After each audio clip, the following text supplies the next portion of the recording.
in the stillness of a morning before the sun rises. There is a lesson the heart has always known, but the mind so often forgets. Happiness cannot be forced. It blooms naturally, like a lotus opening to the light, not because someone commands it to, but because the conditions are right. When we demand joy from ourselves, we only plant seeds of restlessness. When we wear a mask of forced smiles, we drift further from the quiet contentment that was always within. This is a truth whispered through the centuries by the gentle voice of Zen, that to chase happiness too hard is to miss the beauty of simply being.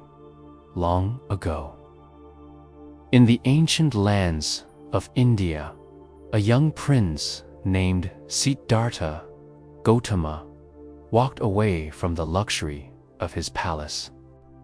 He was not running toward pleasure, nor was he fleeing from pain.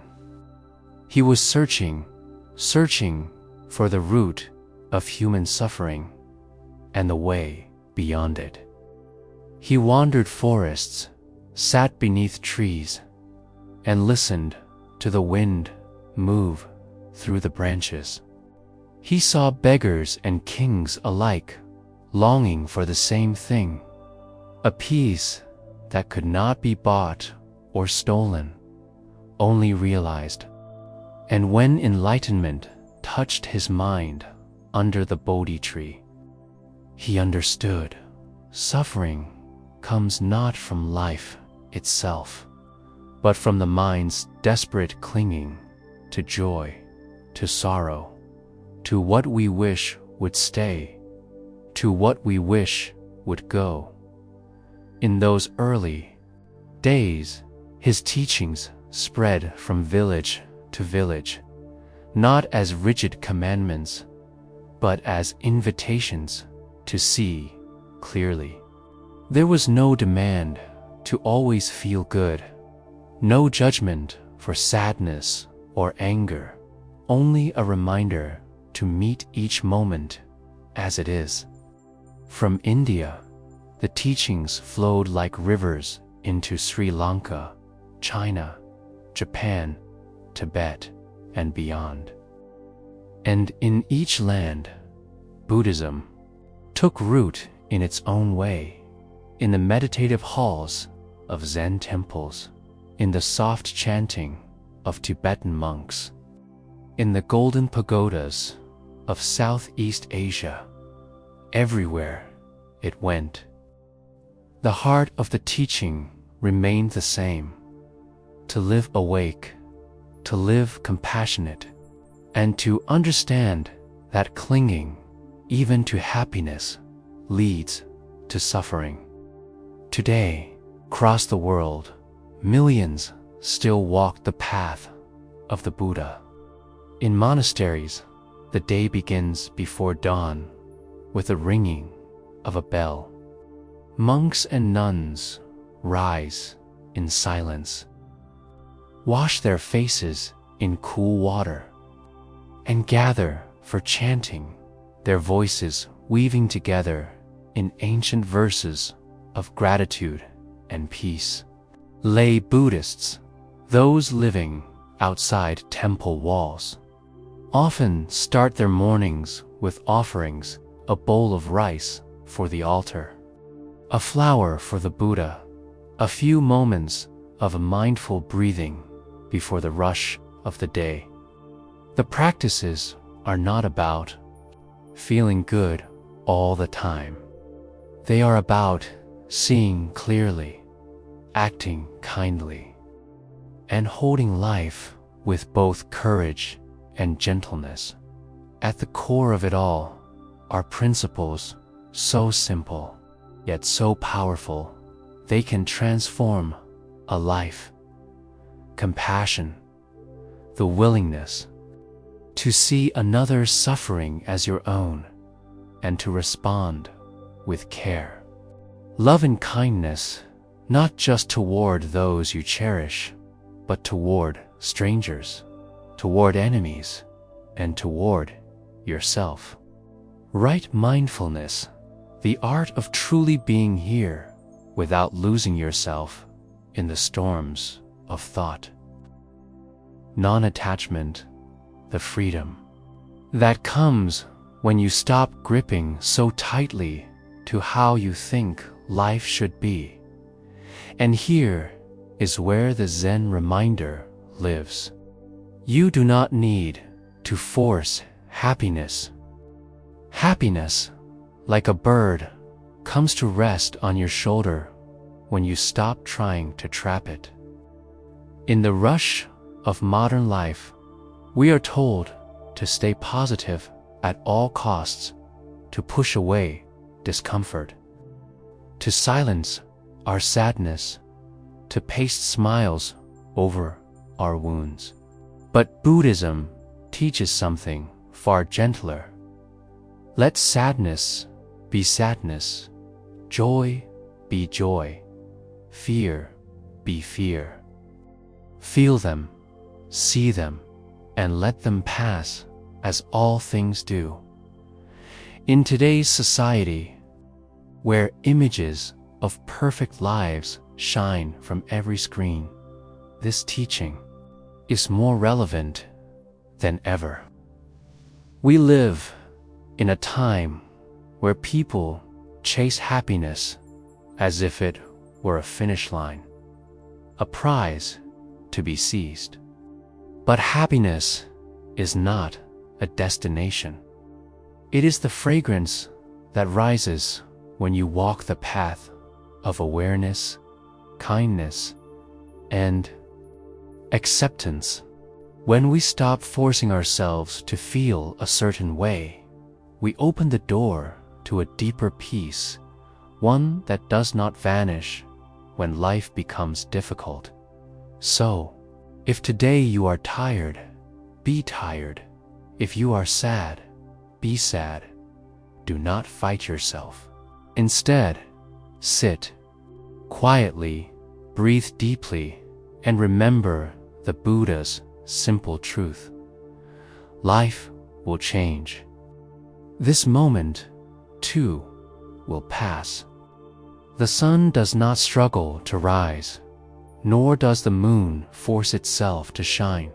Yet both fulfill their purpose effortlessly. And so will you when you stop trying to be what you think you should be, and simply allow yourself to be what you are. In the stillness, in the acceptance, in the gentle act of meeting life as it comes. That is where happiness, unforced and unshaken, will find you. And when it does, you will realize it was never something to be hunted or earned. It was always here, in the quiet beating of your heart, in the breath that carries you through each moment, in the truth that to live fully is not to be endlessly happy, but to be endlessly present. When we look back through history, we see that the Buddha never promised a life without storms. Instead, he taught us how to navigate them without drowning, without pretending the waves aren't there. He spoke of the middle way, a path between extremes, neither clinging desperately to pleasure nor pushing away every discomfort. It is in walking this middle path that we discover a steady joy, a joy that does not need to be forced, because it is not built on fragile conditions. In the centuries after his passing, Buddhism continued to evolve. Great teachers emerged. Like Mox Yapa, who silently understood the Buddha's smile when he held up a single flower. Like Bodhidharma, who traveled from India to China, bringing the seeds of Zen. Like Dogen, who in Japan wrote of the deep beauty of sitting still in meditation. These figures did not chase after constant happiness. They sought understanding. They looked within, and they found that when the mind no longer battles reality, a natural ease arises, an ease far deeper than fleeting joy. Think of the cherry blossom in Japan. Its beauty lies in its impermanence.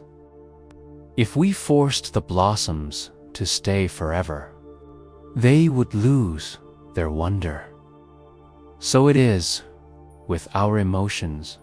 Joy is beautiful because it changes, because it teaches us gratitude.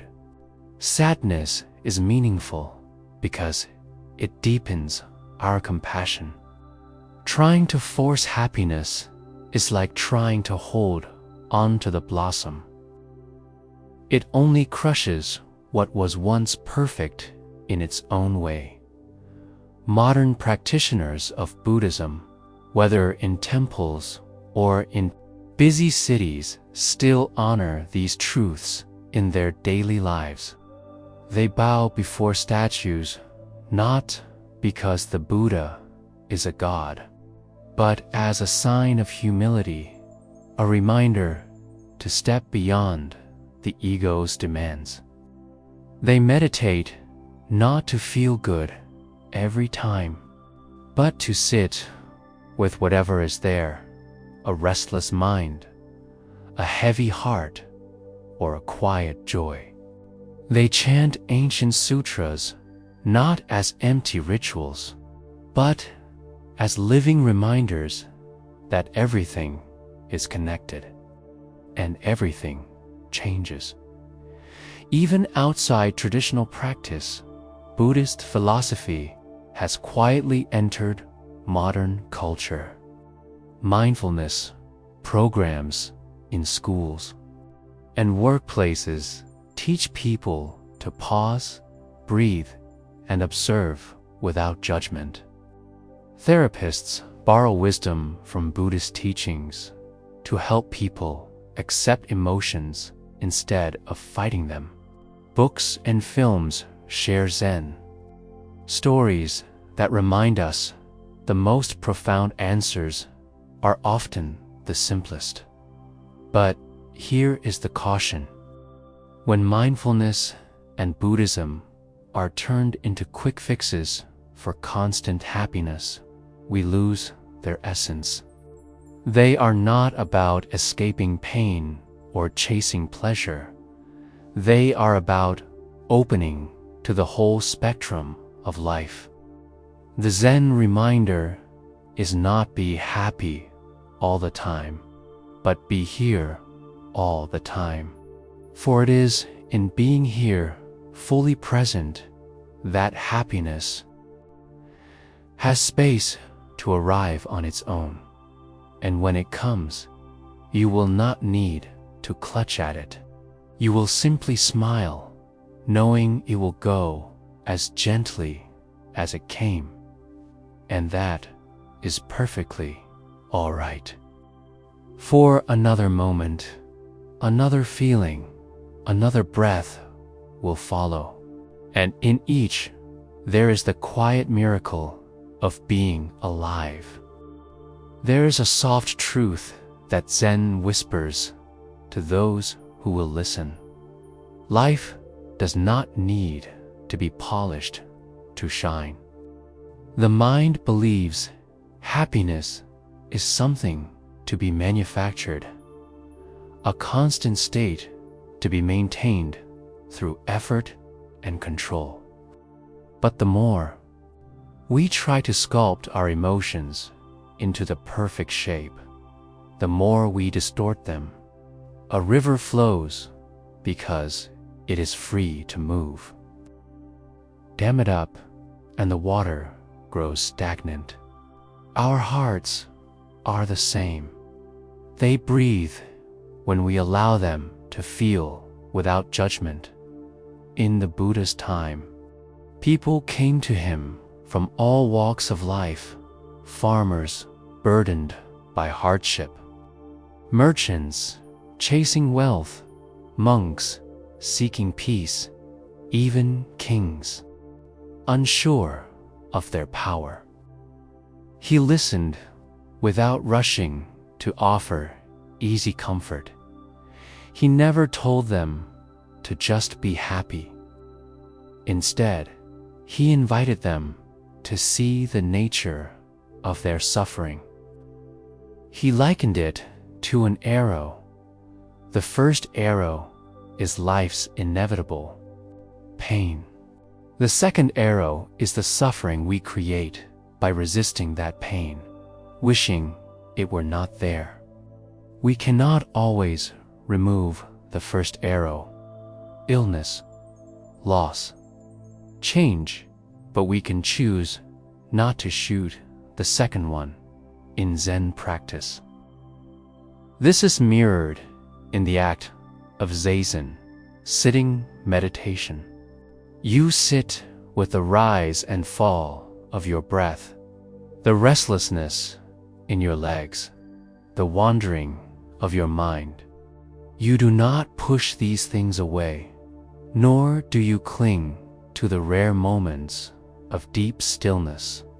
You simply sit as a mountain sits beneath the sky, unmoved by passing clouds. In time, this simple discipline teaches you that emotions are like weather. You do not need to chase the sun, for the clouds will always pass. Forcing happiness, on the other hand, is like painting the sky blue. When a storm is coming, it may look pleasant for a moment, but the wind will tear the false colors away, and the truth will return raw and honest. Buddhism calls us to stop painting over reality and to instead stand in it, feeling the rain, knowing it will not last forever. Across the centuries, countless practitioners have carried this understanding into their lives. In a monastery kitchen, a monk washing rice does not think, "I must feel joy right now." He simply washes the rice, feeling the cool water run over his hands, the texture of each grain, the rhythm of his movements. And in that presence, joy sometimes appears, not because it was forced, but because there was space for it to arise naturally. The same can be true for us in daily life. When you drink tea, simply drink tea. When you walk, simply walk. Do not demand that these moments be joyful. Allow them to be exactly what they are. Some days, they will be warm with peace. Other days, they may feel heavy with fatigue or worry. Both are part of the same path. Both are worthy of your full attention. This is the beauty of the Buddha's teaching. Peace is not a prize given for constant happiness. Peace is the natural state that returns when we stop wrestling with the moment, when we stop forcing life to feel a certain way. And when we can rest there, even for a breath, we find that joy visits more often, not as a command, but as a gift in the gentle rhythm of Buddhist life. There is no rush to arrive at happiness. Monks wake before dawn, not because they are chasing a feeling, but because the quiet hours before sunrise hold space for clarity. They sweep temple floors, tend gardens, chant, and meditate, not to manufacture joy, but to live in harmony with the moment.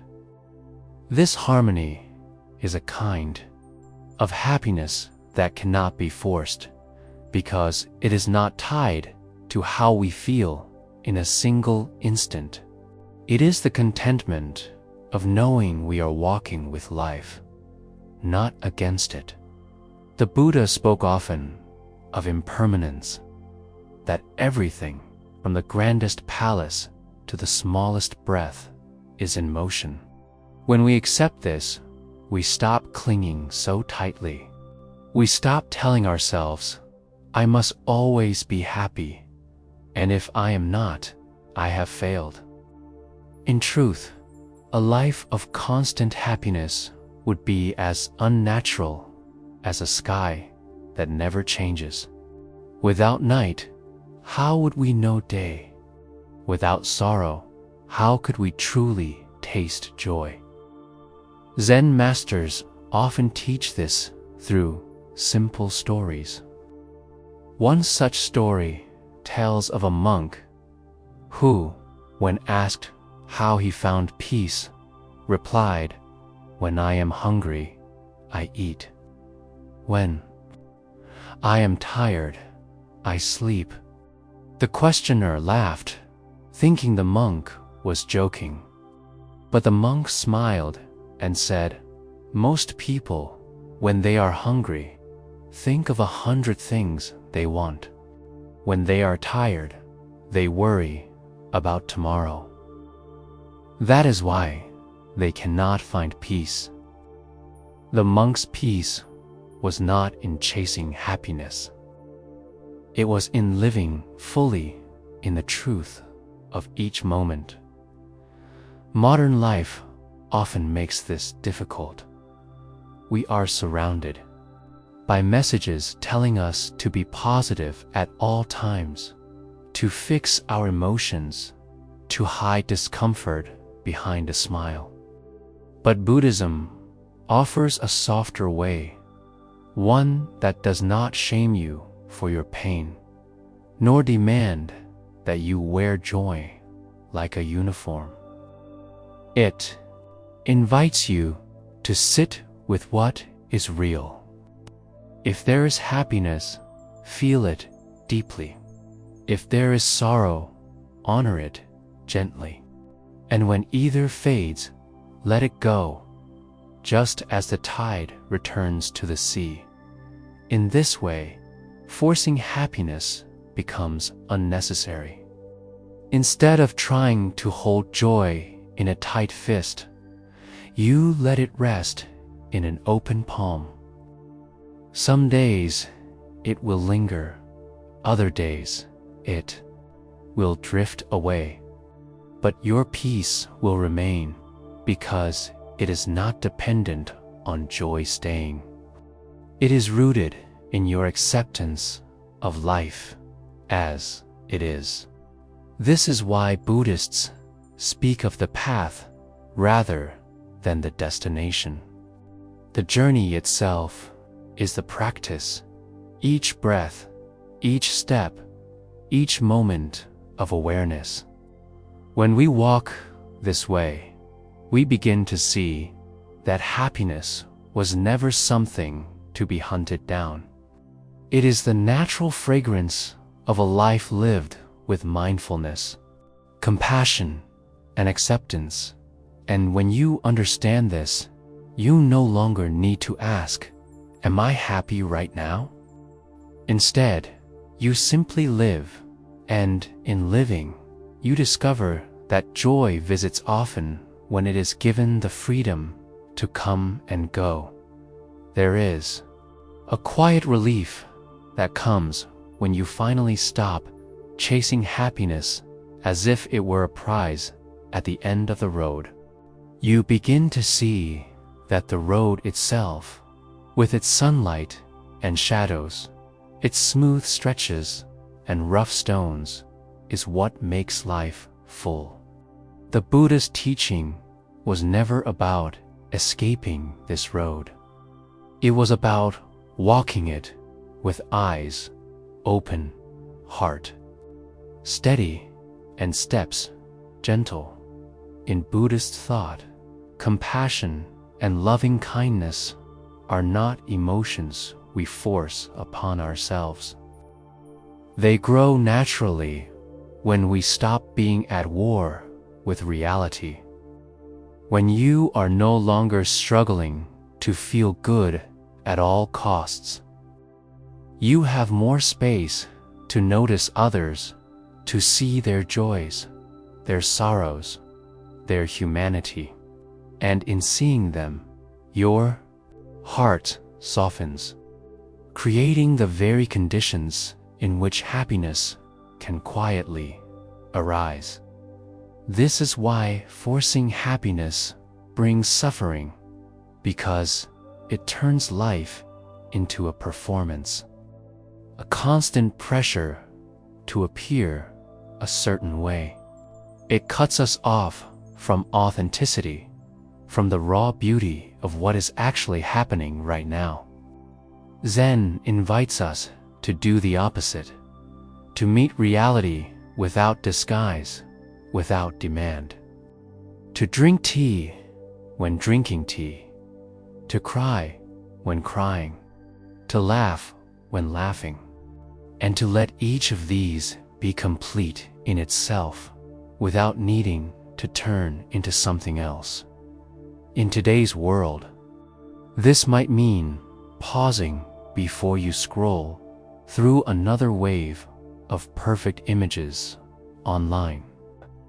It might mean giving yourself permission to rest when you are tired, even if you had planned to be productive. It might mean telling a friend, honestly, today has been hard, instead of pretending otherwise. These small acts of honesty are also acts of freedom. They free you from the burden of false happiness. As we live this way, we find that happiness is not absent.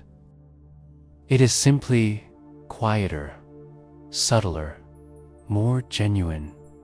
It comes like the wind through pine, trees, or the scent of flowers carried by the air, not summoned, but arriving naturally. And when it comes, it is all the more precious because it is real. So, as the Zen masters remind us, stop forcing the flower to bloom before its time.